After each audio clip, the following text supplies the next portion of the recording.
Not quite the vibe you were expecting. Me neither. I thought I was gonna do something totally different and lighter and silly, but I don't know. This just got piecemealed together. It's so late. I just found a random burst of something in my soul because like 4 people that were right on the frontal lobe of that constant unforgiving headache I've been having. And I was like, I gotta get in touch with these people. They're gonna think that I don't care. And I have a lot of people that expect that out of me.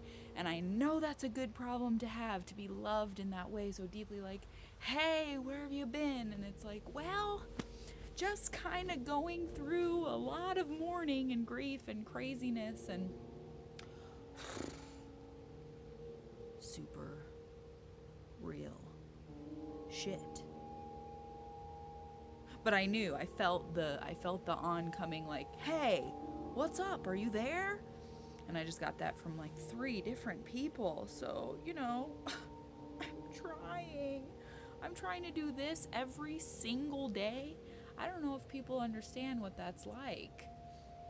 It's pretty late right now. I'm getting in under the wire and I am beyond exhausted. I may fall asleep standing here in this very moody lighting with this very moody music that I hope doesn't scare my neighbors. Or do I? It'll all be explained. Everything about this aesthetic maybe will be explained, or maybe you'll be 10 times as confused by the time I'm done, because that could happen too. But I'm going to explain how we got to this point. It's all very weird. It's me just leapfrogging to whatever feels right. And you just missed it. There was again the dogs going crazy in the neighborhood. These glasses, I thought, just seemed kind of intellectual. They're actually giving me kind of more of a Diane Keaton vibe, and that's fine. But they're also hurting my head that already hurts quite badly. So, gotta go to the doctor, but I gotta deal with Medicaid and rotten lemonade. Keep trying to make that lemonade they talk about, and it's not as easy as they say. This thing better be doing the thing that it says that it's doing. You better be doing. There it goes. It is. It's doing the thing it said.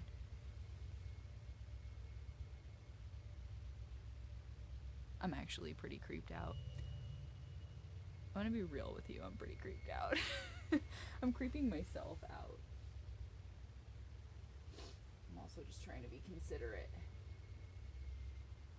because I may look like spooky and like, ooh. But I'm deeply considerate. Look, yeah, that was like making a mark on me. Those old glasses will just mess you up. They're cool looking. They look good on your pocket, but ow. Okay, I'm gonna try to... The name of this track is Anxiety. So fitting.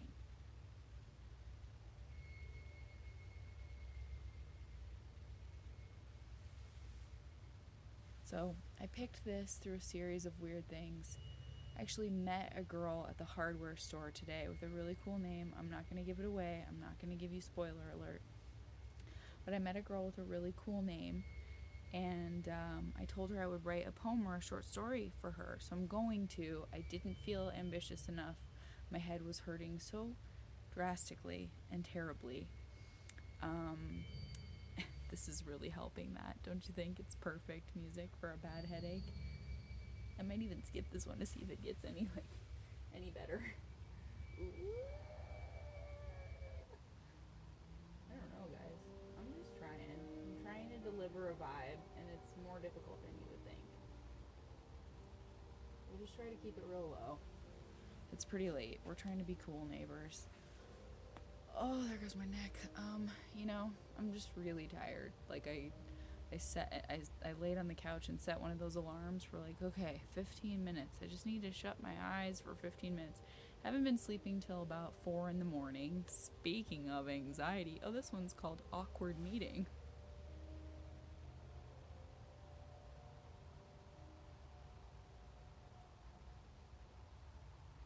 Hey, nice to meet you.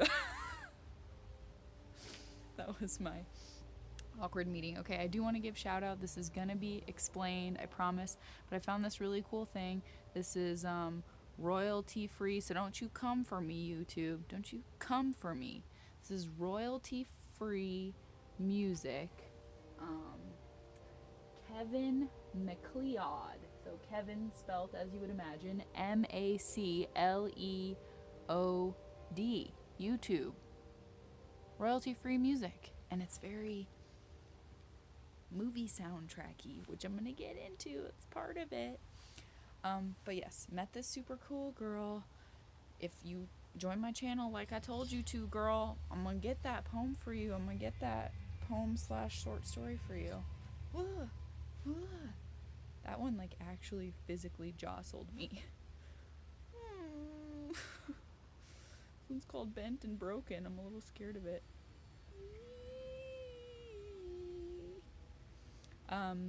But I just want to add to that like little bit of creepiness that's going on here right now, which we've been very like in our spring bunny cutesy tulip feels.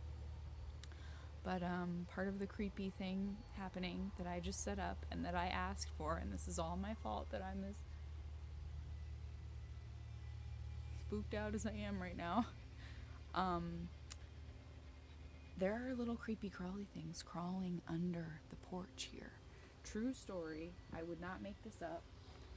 It's really creeping me out. Yeah. There's like little crawlers and I keep hearing them.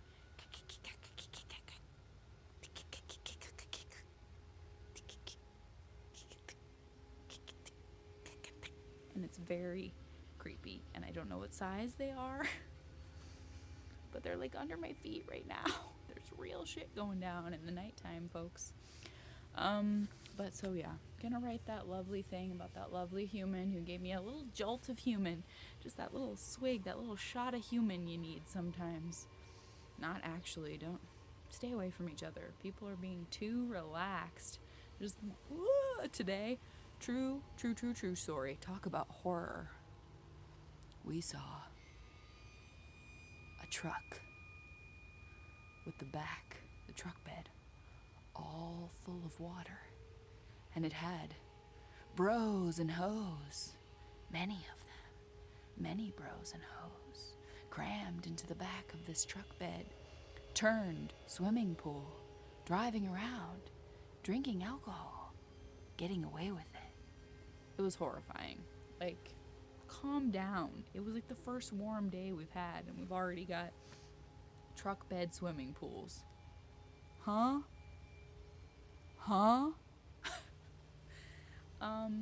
So a new friend of mine, very cool new friend, not gonna like say his name because I don't like to do that without asking permission, but he's been really generously and thoughtfully and articulately commenting on all my videos.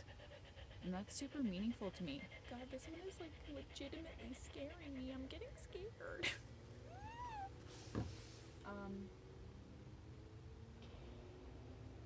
I guess that's what this is for. Anyway, new friend has been commenting so thoughtfully. Something's crawling. It's probably a bug. It's probably just a bug. This is real. I put myself in this. I'm freaking out.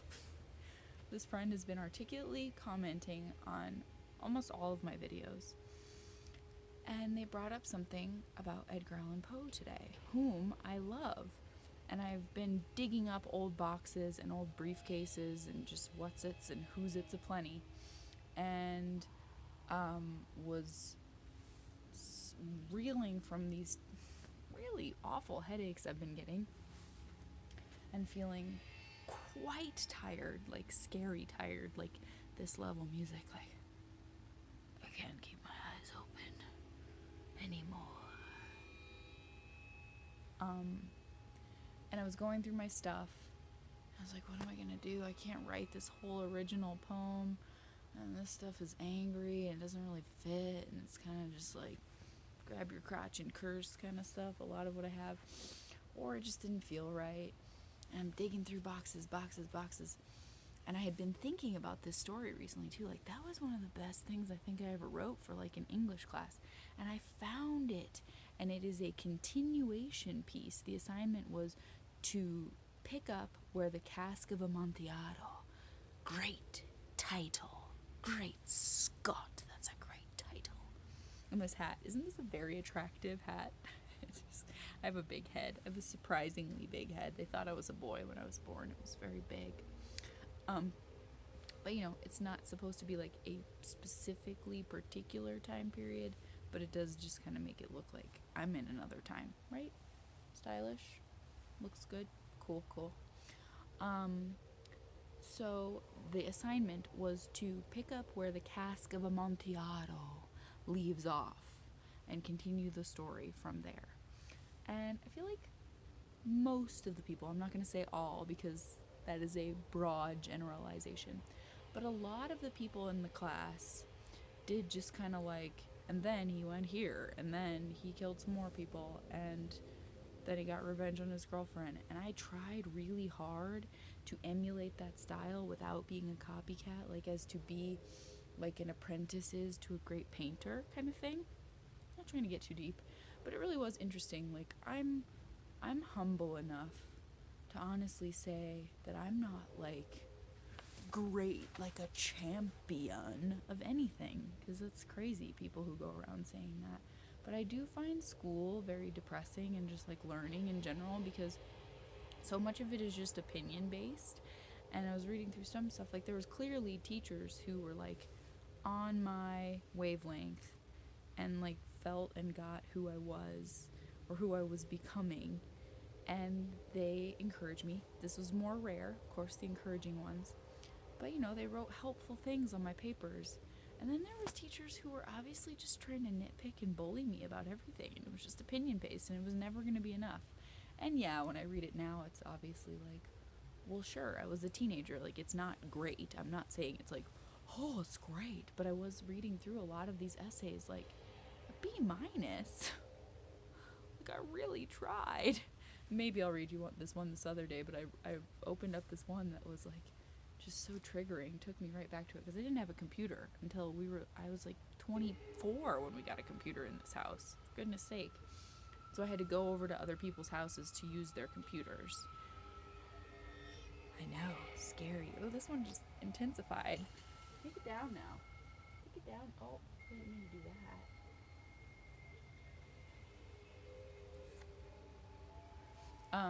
So I had to go over and use other people's computers just to complete assignments, or rent the computers from the library at school, which were like not very good computers. But this one is just getting too scary. I'm sorry, I'm being like a grandma. I'm trying to bring you an aesthetic, and then I'm being a grandma about it. So yes, the computers that you would rent from the school always broke, always had the black screen of death. Like, they would just go, they would like have that like white laser line shoot across the screen and just poof, die. Happened to me all the time. So it was really frustrating to like be on that cusp of the computer age where the expectation was just, oh yeah, everybody's got a computer, right? And I didn't. So I was working at a restaurant. What else is new? I was working at a restaurant, and I was over at one of my coworkers who was, you know, they were like in their mid-20s and had a house, so they seemed like so cool and grown up to me. But I was there till like 4:30 in the morning, and they all went to bed, and I was writing this, like, I don't know if it was the assignment or if I came up with it. I think we just had to do like a very out there analysis of Hamlet, and I picked like Buddhism. Oh my god, I worked so hard on it, and I like strained my mental energy and aptitude and sanity, and it hurt me. It was physically painful to write this essay. My teacher just tore it apart, and I just feel like that's what school is. I was just looking back on all my acting school stuff, and I always went above and beyond. I mean, like 10 pages more and more and more and more. Anyway, I just think it's frustrating. That's what school is. Just a lot of opinions, and you can't control a lot of it. But here we go. We're gonna ramble along. I'm rambling now, but we're gonna get on with it because I'm very tired. Of course, see, so then this one is all quiet. I don't like how computer stuff does this. It's like squealing to wake up your neighbors 1 second, and then just barely tangible the next.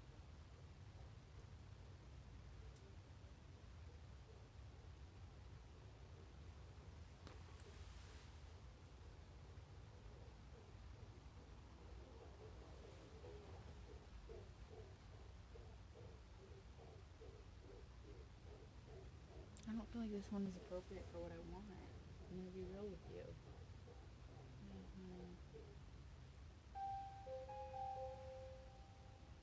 Not really either. We're gonna get it, guys. Don't stress. We're fine. Fine.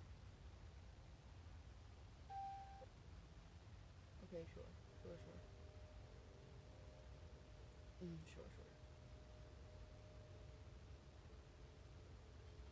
I don't know what the proper tone is, obviously. So, I found this piece about Poe, and that's where my day led me. And I'm just going to let you in on it now so you can process while I'm reading you this weird thing. I also tried to tie in a little of what the national day is today, the many things that it is, because it's always like the national day of 7 things. And I've been getting really into that. It's like my little focus, my little laser focus thing that takes me away from all the extremely heavy feelings I've been having. So today is National Love Your Children one. Seems pretty obvious, but I guess unfortunately it's a lot of people need to be reminded. I mean, you do see that when you go out in public. You're like, hey, just love your children, jeez. I saw it today. National Chocolate Mousse Day, which I found very interesting because I went out for the first time in ages. We got some to-go food, and they had this chocolate mousse cake tempting me. And I almost bought it, and I didn't know this list until I got home and found my piece, and then said, oh, I wonder what day it is and how I could tie it in, and boop, boop, boop, boop, boop, chocolate mousse. Day 93. By the way, day 93, tweed. National Day of Tweed Appreciation, which absolutely has to be a thing. This coat is so good, and I thought like probably 3 days ago, when am I gonna have an excuse to wear that great tweed coat that I got for free at a garage sale? That's right, that garage sale I'm always bragging about. Free. I got it for free. Oh, it's on the pockets too. Okay, so this is one of those pockets that's not a pocket. So I'm struggling so much with the glasses. But I had to show you the inner fabric. Why would you hide this? Why would you ever hide this? Because it's on the collar and it is so good that it might be just enough to pull me out of a dark moment, which I was in earlier. But it's just I don't know why you would hide it. Like, I guess you have to walk around all pop-colored, walking down the street like this. Hey, this is how I always wear my coat. Don't worry about it. Tweed. Great. Love tweed. National Find a Rainbow Day. Weird. As I'm, like, nodding off on the couch, being like, okay, so I'm really going to do this weird piece from high school about Edgar Allan Poe. Yes, why not? Tomorrow's going to be daisies and all kinds of, like, light ceremonial testimonial. But I'm doing this. But still, as I was reading this piece from high school, a friend I very intellectually, deeply intellectually admire, sent me a picture of a unicorn rainbow hand puppet, which she procured for her brilliant daughter for Easter, for Oster. So I should say, a rainbow found me. I didn't find the rainbow. I found it, but it found me, which is how rainbows should be. National Film Score Day, everybody. So I tied in the music. The that's royalty free. So don't fault me for it. I found it, and I'm using it. And it does really feel like a film score. And film scores are so important. I think about it all the time. And I wish that music was easier to access, because I don't even understand how you make a movie and like every song you have to get credit and permission and give all this money and royalties and rights, and it seems so hard. And I just want to play music to things. I want to dance to the music. And it's always like, nope. Do you have the copyright for that? No, I don't. So I can't dance to it. But film scores. Where would most movies be without film scores? It's crazy. Or movie titles, like I talked about. My friend did in the past and still does. Made up the Star Wars scrolling letter thing. Amazing. Huge part of the film. Whoa, this one's called Deep Noise. I don't know what to expect. National Handmade Day, and I'm actually going to show you a handmade thing tomorrow. I found a handmade thing that seemed cool, but it just didn't fit. We'll do it tomorrow. I make lots of things. National World Party Day, so it's a world party, let's have a world party. I wish we could, man. Doesn't seem like we're all getting along so well. Wish we could just bridge the madness and get along and have a time and have a world party, but it seems really unfeasible. I mean, you can have a party and make a tub in the back of a truck and get drunk and not care about things, but like, I'm not feeling there. I'm not feeling like, oh yeah, we're definitely at that stage of doing good as humans where we should just get down. Like, no. No, I'm not feeling that way yet, but I would like to. It would be really nice to have a world party. And National Play Outside Day.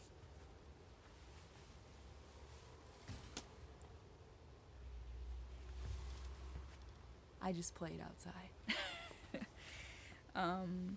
One of my friends that just texted me, I don't know, I'll ask permission to talk about him more in depth. I'm actually going to ask his permission to write about the establishment that he once had, and I believe and hope will have again one day. But he is a very sacred, like, sensei character to me, so I don't want to talk about him without asking him if I can. But he's very, very, very special person. Special doesn't cut it. Words don't even cut it. Words don't cut it. But he's back in LA, and he said it's very, very, very scary. And he just texted me something saying, before it's time to hunker down in the craven darkness. Whew. And he said LA is very bad right now, which hurts and breaks me. He said he's never seen it so bad, and he's been there quite a long time. He asked me, how's life in Gun Rack? That's Colorado. He only speaks to me exclusively in riddles and rhymes and couplets and out of time and in sync and out of sync and the whole everything but the kitchen sink, everything and the kitchen sink.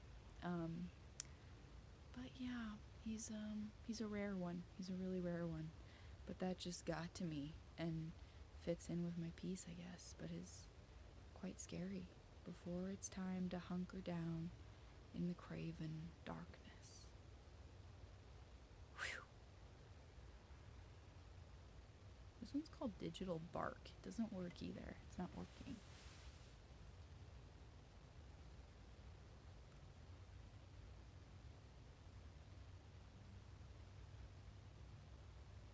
Sure. I don't know. We're gonna get to it. We're gonna give it to you. Tweed. Wear more tweed. You'll be fine. I was going to read you like 4 things, but I'm not going to. I'm going to read you this one thing, and then we're going to call it, okay? It's kind of long. I'm going to get close to the camera because I'm trying not to disturb my neighbors. So this was me continuing the cask of Amantillado. The last line in the real thing. I didn't write this last line, but we were supposed to start with the last line.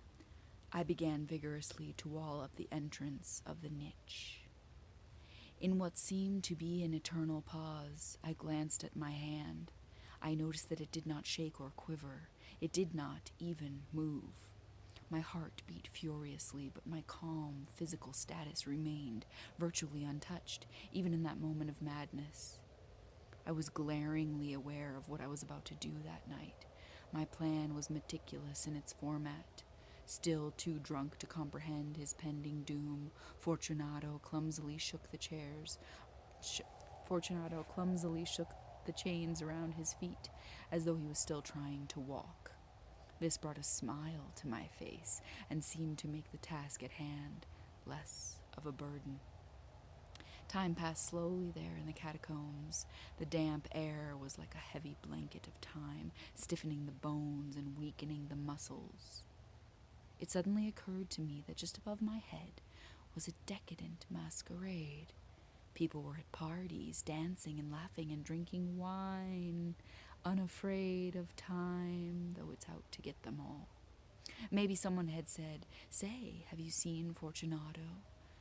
I was dying to ask him about a new Chianti I just purchased.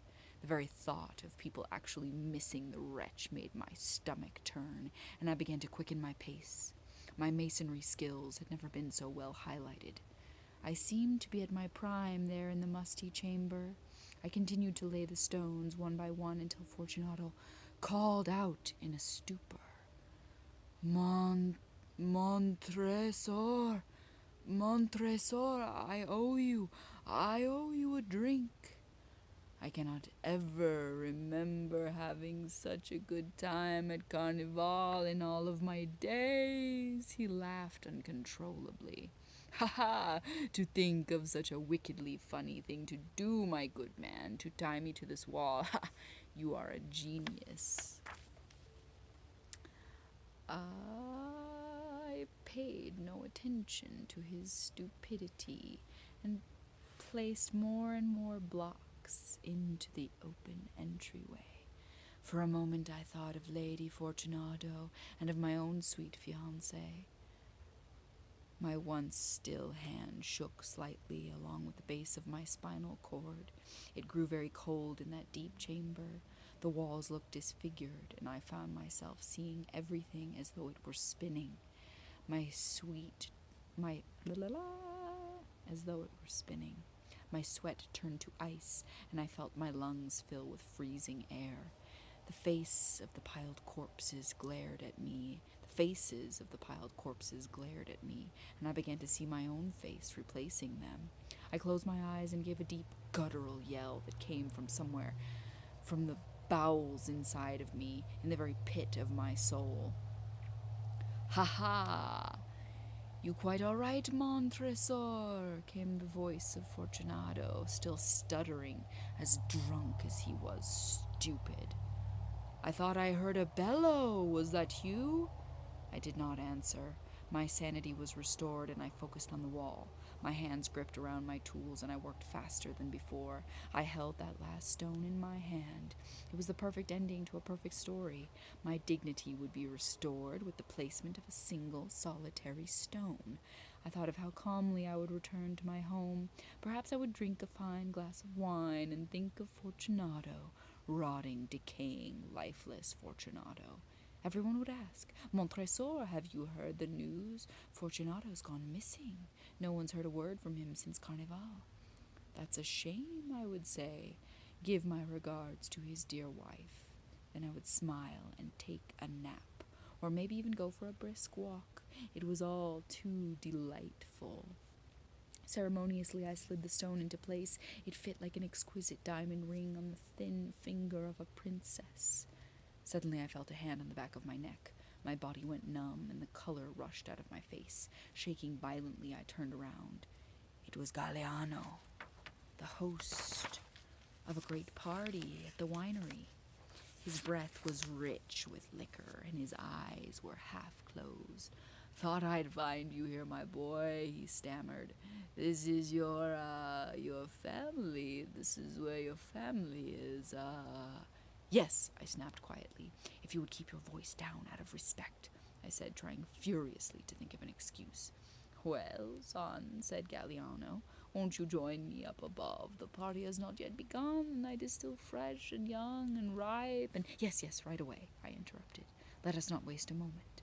I pulled on his ridiculous costume with my hand still shaking. Sweat broke across my brow in streams, and my eyes felt like two flaming coals. Galliano stood still for a moment. "Do you see that?" he said, pointing at the wall. "Fresh mortar.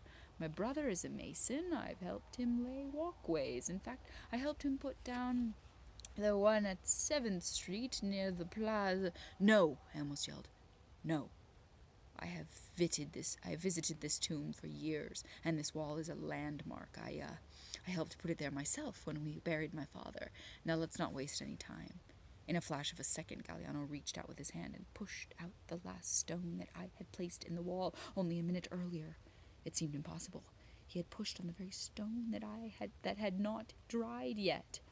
I yelled out, grabbing his hand. "As I said, the wall is very old.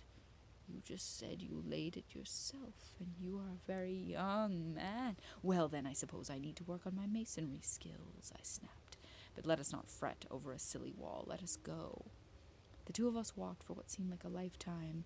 I kept a firm grasp on Galliano and pushed him ahead until we finally reached the exit of the long and winding cavern. It struck me in an instant that the wall was now open, susceptible to anyone and anything. I imagined my cousin going to visit my uncle on the tomb. I imagined him standing there and hearing the rattling of a chain. Being the good man that he is, he would knock down the wall by any means necessary. There he would find Fortunato still alive, hungry and pitiful, but alive. Fortunato would tell the entire story, and I would be executed, locked away and beaten for my crime. My breathing grew heavy, and my head began to pound. I grasped the side of my head and rubbed my beating temple. I felt my hair matted with sweat. I saw Fortunato's face, the smile it would have after he was found. I saw him standing over me as I lay dead in the Montresor burial cave. He had won. "The wall has an opening," I screamed. "The wall has an opening." Galliano glared at me along with 1,000 other masked faces. I felt myself spinning. My eyes went up into my head, and I began to trip and stumble down the street. I ran as fast as I could, and somehow found my way back to the mouth of the catacombs. My hand grasped the slippery wall ahead of me. The stone stairs under my feet grew larger with every step. My sense of balance and sanity was gone, beaten out of me by an endless night of madness. I fell and stumbled. Pain shot through my body as I fumbled towards the winding halls of the cavern. As my eyes filled with tears, my entire grasp on reality was vanished, drowned by the overflow of bitter salt water falling down my face. I hurled my body into a wall and found myself right where I needed to be. My insane passion had driven my body to the very place where I had begun my descent into this black psychosis. Violently, I ripped at the wall until my fingers bled. "You've won," I laughed. "You've won again, dear Fortunato." I sobbed as I pulled at the heavy stones. I was blind with anger and fear and emotion I couldn't control and never would again. I wanted it to end, but I knew that it couldn't. It could not. Looking down at my hands, I again realized that I was not shaking.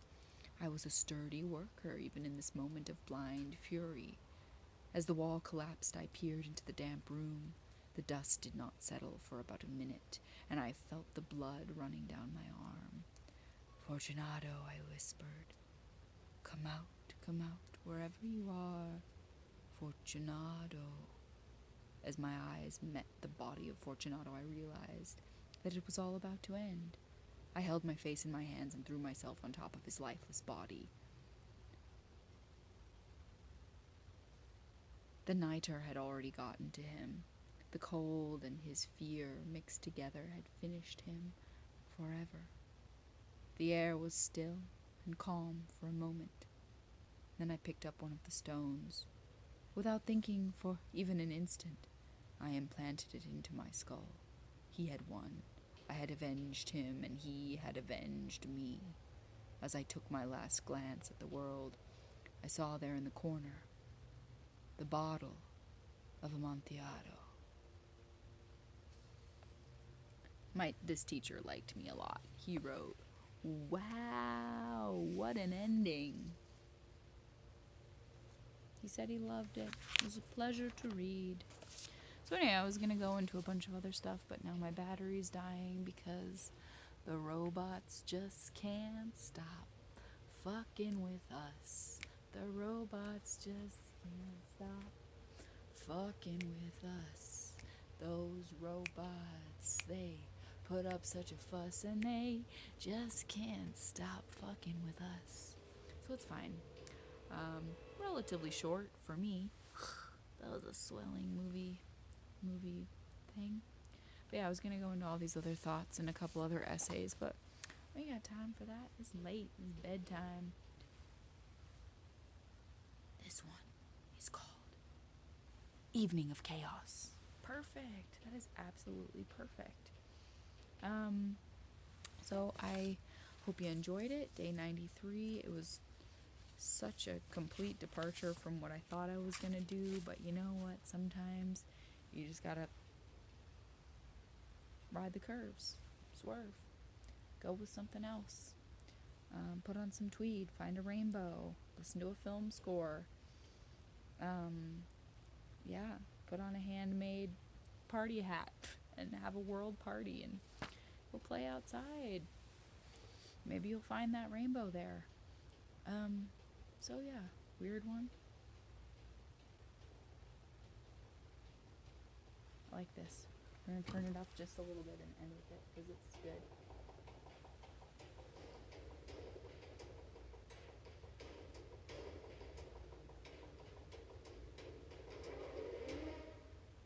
Yeah, that's good stuff. So day 93, wear your tweed. You're probably not gonna find one with a collar. This incredible. But yeah, that was fun. My little teenage mind. So like, yeah, I could go there. Fortunato, sure. Why not? And probably if it had been a different teacher, they would have been like, F, you're weird. I don't know. It's just all opinion. Why can't we see that? Why can't we see that, like, a grade is just a judgment? I don't know. I mean, I'm all about learning. But the way that it's done, because when you work really hard on something and then you don't get a good grade on it, then you don't want to try the next time. And that's just how it freaking works. Or if you're judged because you're kind of out there and quirky and not super religious and uptight and you're judged as a 12-year-old, then you just stop trying. But anyway, that's its own horror movie. I'm digressing. This music is very indicative of the things that are crawling underneath the deck right now. Because you can't hear them, but I so can. They're very real, and they're in many parts of the deck. Just little colonies of who knows what. Scary, creepy crawlers.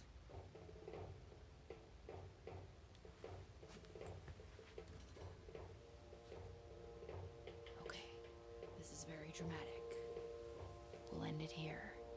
Happy day 93. Wear your